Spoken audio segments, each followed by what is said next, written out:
Okay, so this is going to be a kind of a review of what you see here. I have the Apple Magic Mouse, the Apple Magic Trackpad, and the Apple Wireless Keyboard, Bluetooth keyboard. I got all these as a birthday present from my girlfriend, so she's pretty much the best girl there is out there, so I know a lot of you are probably jealous, and that's perfectly acceptable, I would understand. So, yeah, I have her to thank for all this stuff. So, I've been using it for about a week now, actually I think a week today, and all I can say is that I absolutely love it. I'll never go back to my old keyboard, which I might have laying around, which is this. It's a Microsoft keyboard, as you can see.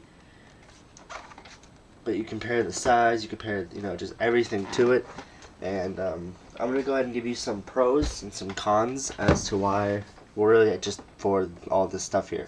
So I'm going to start from close to the camera and work this way. So right here I have my Apple Magic Mouse, and you can see my desktop here. It works very well. It's Bluetooth. As you can see, I have the keyboard, mouse, the trackpad all up here in the Bluetooth. I did have to get a Bluetooth dongle because I'm running a Hackintosh, so but it does work fantastic. So I'm going to start with a few basic things. I'll go ahead and launch Chrome, which is a web browser, my primary web browser, and we'll go to Newegg. Hopefully my internet's not too slow. It's been acting kind of weird lately. So here's just a few things I want to show you. As you can see, my web browser's here, and scrolling is very easy. All you do is you just take your finger and go up and down, which is very nice. I've never had any problems with it. It's kind of like the iPhone, whereas it has I'm trying to think of the word. I can't really think of the word, but it stays in motion even after you're done scrolling. So for instance, I could do that, and it keeps scrolling. See, like, it has that iPhone effect to it, which is a very nice. It just adds like a nice little touch to it. So it's nice if you're on like a really long page. It's like ps3hacks.com.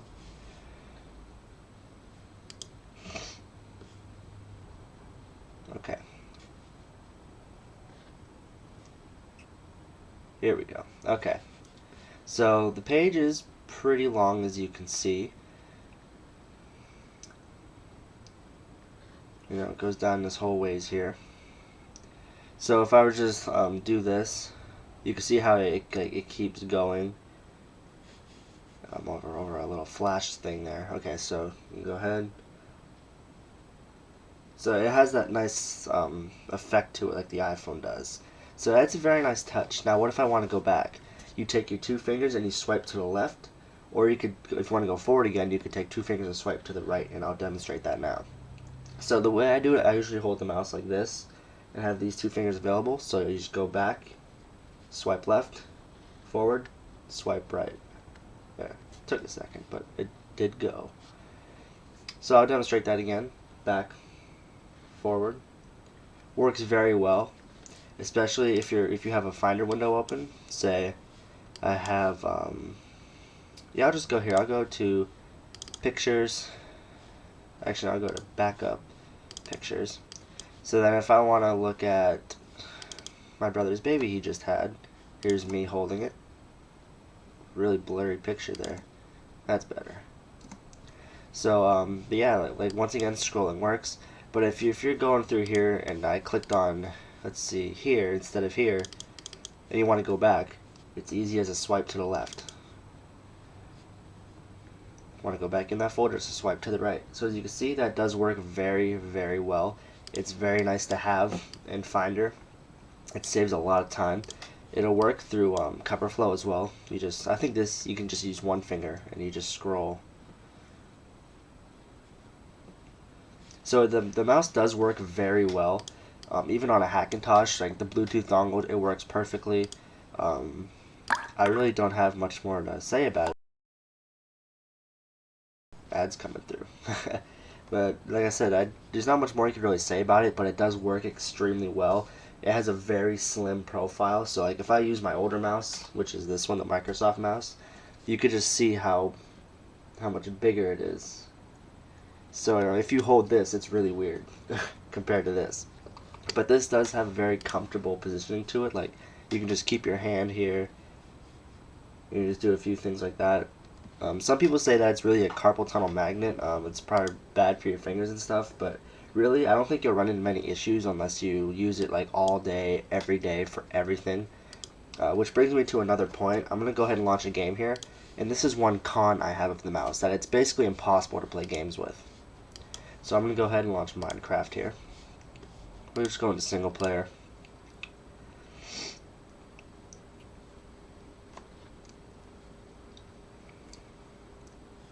Okay. So Minecraft, you're going. So let's say I want to cut down this tree. In Minecraft, you can scroll to get to through the different tools that you want, which are down here. And so it's just really sensitive to scroll. And sometimes you'll be clicking to hit something, and your finger will just slip like a micrometer of an inch. Like it just barely slips, and next thing you know, you're switching tools. So it's really, really hard to play any kind of game with this mouse, which is why I keep my Microsoft mouse around, is basically so I can still play Minecraft. And that one's just a USB mouse, so I can just go ahead and plug that into my computer, and then there's no problems. The keyboard works fine, which I'll get to. So I'm going to go ahead and keep Minecraft open. But yeah, that's basically it for the mouse. So I'm going to go ahead and move on to this guy, the trackpad. Okay, so here's the trackpad.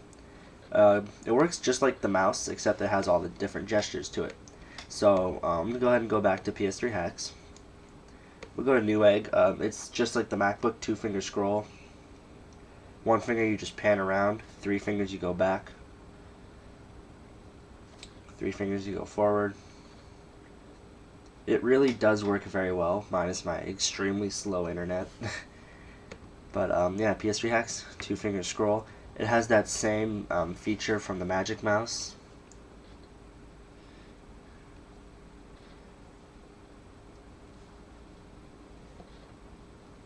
So just a little demonstration there. But one more thing it also supports is pinch to zoom. So I could do this. If this text is too small for you to read, you could just pinch in and it enlarges the text, as you can see. It enlarges the whole page. But so you can pan around with 2 fingers. It's very easy. You're probably seeing a lot of lag due to the screen capture, and I'm also backing up the time machine now, as you can see here. So that's probably slowing down the screen capture a little bit, but it does run very smooth. You could zoom in, you can zoom out, holding control on the keyboard. So if I want to pinch back out, we could just, there we go. I think that's about the size it was. But once again, if you don't want to zoom in like that, just resize your whole page, you could just hold control, zoom in, and then you're good. So, okay, so I'm going to go ahead, and also I'm going to show you, if you want to see your desktop, you do 4 fingers up, and that clears everything off your desktop. 4 fingers down is expose, which is very nice, because that's exactly the folder I want to go to, so go ahead and switch, very, very handy.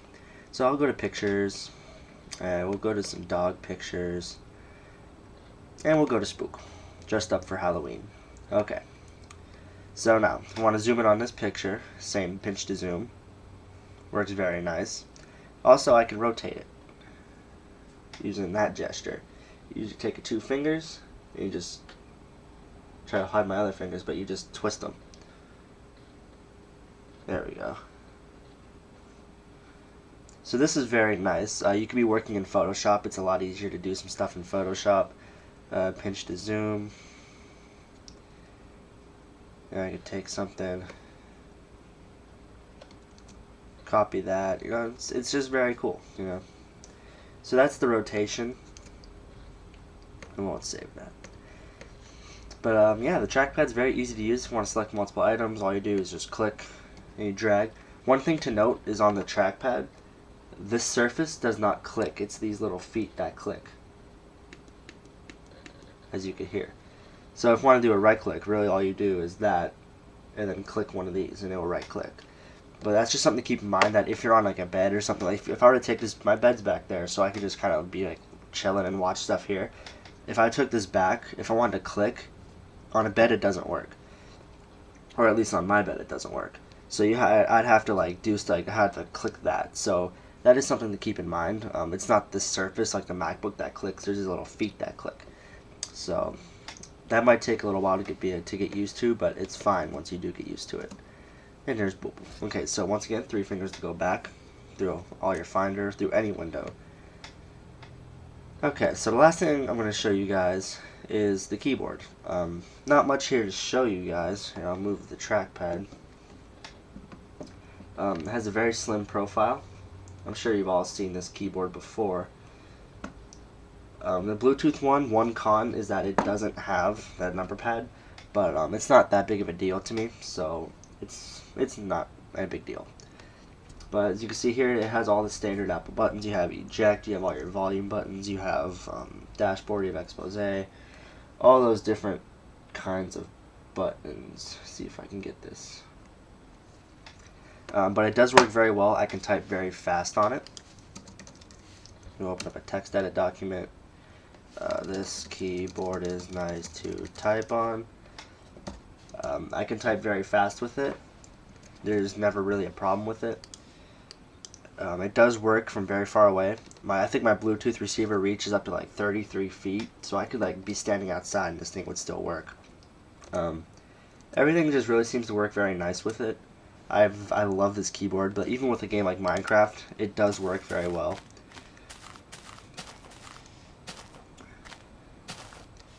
And we're getting a lot of lag here.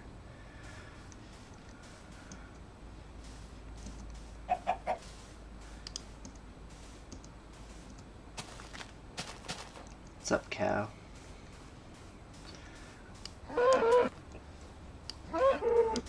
So you can see there, I switched the tool without even wanting to, thanks to the mouse. So I recommend a mouse like this for any games. But for general usage, it's the best mouse I've ever used. But anyway, back to the keyboard. The keys, they're the chiclet keys. If you don't know what those are, that's just what everyone calls them. Chiclet's like a little gum. But anyway, I really don't have any complaints about the keyboard. Everything works very well. I have not one complaint about it. It's very comfortable to type on. It's raised, like the angle is just the right amount. Some keyboards you see are like that, and it's just like impossible.